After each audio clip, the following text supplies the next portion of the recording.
যে গণভোট হবে। বিএনপি কিন্তু ঘরের মধ্যে এইগুলা স্বীকার করে এসেছে, গণভোটে যে সমস্ত জিনিস থাকবে। এই গণভোটে হ্যাঁ বা না ভোট দিতে হবে। হ্যাঁ ভোট দিলে কি কি পাবেন? আপনি 12টা জিনিস পাবেন। 12টা কিভাবে আগামী রাষ্ট্র চলবে সেটা ঠিক করতে পারবেন। কি কি সেটা একটা একটা করে বুঝে দেখি, শুনেন মন দিয়া। আপনি কি এমন একটা বাংলাদেশ চান যেখানে তত্ত্বাবধায়ক সরকার, নির্বাচন কমিশন, সরকারি কর্ম কমিশন মানে যেটাকে পিএসসি বলা হয়, এটা গঠনে সরকারি দল এবং বিরোধী দল একত্রে কাজ করবে? সুন্দর কথা না? 2 নাম্বার, সরকারি দল ইচ্ছা মতো সংবিধান সংশোধন করতে পারবে না। সুন্দর না কথাটা? 3 নাম্বার, সংবিধানের গুরুত্বপূর্ণ পরিবর্তনের ক্ষেত্রে গণভোটের বিধান চালু হবে। সুন্দর না? আমরা সবাই মিলে ভোট দিয়ে ঠিক করব। 4 নাম্বার, বিরোধী দল থেকে ডেপুটি স্পিকার এবং গুরুত্বপূর্ণ সংসদীয় কমিটি সমূহের সভাপতি নির্বাচিত হবেন বিরোধী দল থেকে। সুন্দর না? যত মেয়াদী হোক কেউ সর্বোচ্চ 10 বছরের বেশি প্রধানমন্ত্রী থাকতে পারবে না। সংসদের নারীর প্রতিনিধিত্ব পর্যায়ক্রমে বাড়বে। ক্ষমতার ভারসাম্য প্রতিষ্ঠার জন্য পার্লামেন্টে একটা উচ্চ কক্ষ গঠিত হবে। দেশের বিচার ব্যবস্থা স্বাধীনভাবে কাজ করবে। সুন্দর কথা না?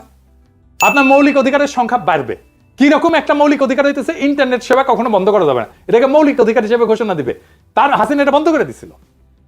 দণ্ডপ্রাপ্ত অপরাধীকে রাষ্ট্রপতি ইচ্ছা মতো ক্ষমা করতে পারবে না। ফাঁসি দিলেও তো ক্ষমা করে দেয়, জেল দিলেও ক্ষমা করে দেয়। রাষ্ট্রপতি এবং প্রধানমন্ত্রী ক্ষমতার মধ্যে ভারসাম্য থাকবে। রাষ্ট্রভাষা বাংলার মর্যাদার পাশাপাশি অন্যান্য জাতিগোষ্ঠীর ভাষাও সাংবিধানিকভাবে স্বীকৃতি হবে। সব সুন্দর কথা না? 12টা কথা। হ্যাঁ ভোট দিলে সবগুলো পাবেন, এই যতগুলো আছে সবগুলো। না ভোট দিলে কিছুই পাবেন। কিন্তু বিএনপি কি বলতেছে দেখেন, বিএনপি কি বলতেছে, জনগণকে কি বলতেছে শোনেন, নিজের কানে শোনেন। এখানে আরেকটা ব্যালট হবে হ্যাঁ এবং না। আপনারা একটু গণভোট হয়েছেন না? এটা গণভোট হবে হ্যাঁ এবং না। যদি আপনারা যারা আওয়ামী লীগ করে, যারা অন্যান্য দল করেন, তাদের গেথাতে সুবিধার্থে আমি জানাচ্ছি, যদি হা জয়যুক্ত হয় কোনো ক্রমে, সারা দেশে যদি হা জয়যুক্ত মানে ভোটে জয়যুক্ত হয়, তাহলে এদেশের স্বাধীনতার পরে 72-এ যে একটা সংবিধান ছিল, শেখ মুজিবুর সাহেব করেছিল, ডক্টর কামালের হাতে লেখা,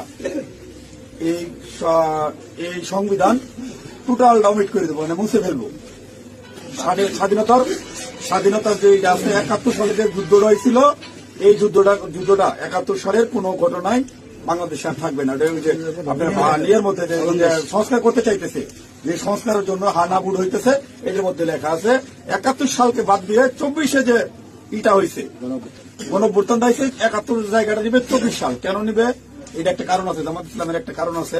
জামাত ইসলাম 71 সালে দেশের স্বাধীনতা চায় না, এদেশে বাংলাদেশের স্বাধীন হোক, বাংলাদেশ স্বাধীন হোক, জামাত ইসলাম কিন্তু এটা চাই নাই। যারা আওয়ামী লীগ করেন তারা একটু খেয়াল করে শুনেন।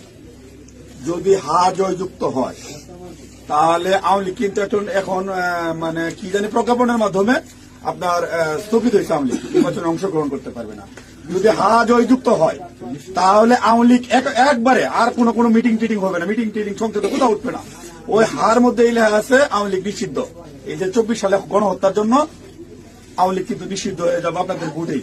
যদি হাতে ভোট দেন, হাতে ভোট দিলে আপনার 16 ডিসেম্বর থাকবে না, 26 মার্চ থাকবে না, আপনার 71 সালে যে যুদ্ধ করতে মা বোনেরা ইজ্জত দিচ্ছে, 30 লক্ষ মা বোনের ইজ্জত দিচ্ছে, এটা থাকবে না।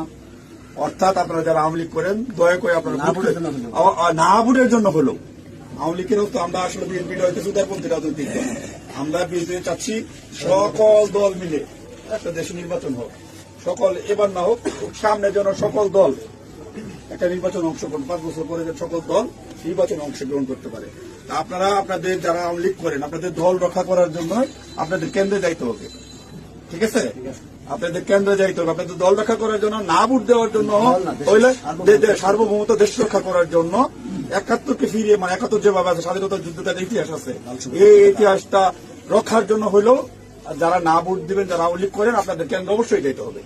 কেন্দ্রে যদি আপনারা আপনাদের দলকে রক্ষা করতে যান, যেহেতু এবার আপনাদের নাই কোন নমিনেশনের, আওয়ামী লীগের কোন প্রার্থী নাই, দয়া করে সেক্ষেত্রে আপনাদের কাছে আমাদের অনুরোধ, যারা আওয়ামী লীগ করেন, বিএনপির তো আপনারা ভোট আমাদের দিবেনি। ঠিক আছে? যারা বিএনপি করেন তো আমাদের ভোট দিবেনি।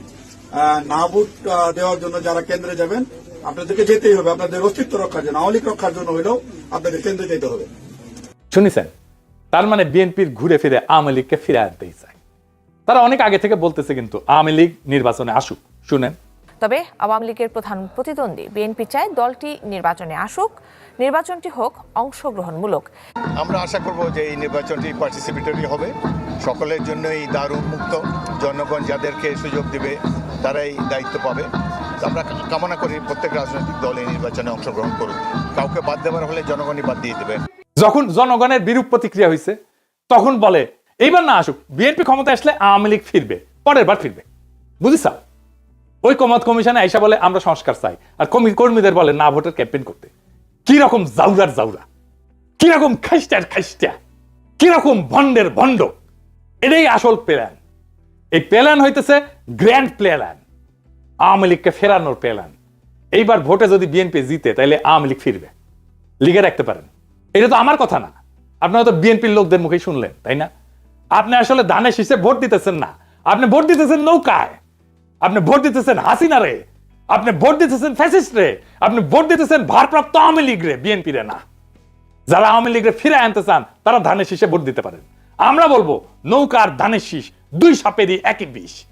এই দুইটারে বাংলাদেশ থেকে হটাইতে হবে, এই দুইটারে ক্ষমতার আশেপাশে আসতে দেওয়া যাবে না। এটাই আমাদের আগামীর বাংলাদেশ গড়ার শপথ হোক। ইনকিলাব জিন্দাবাদ।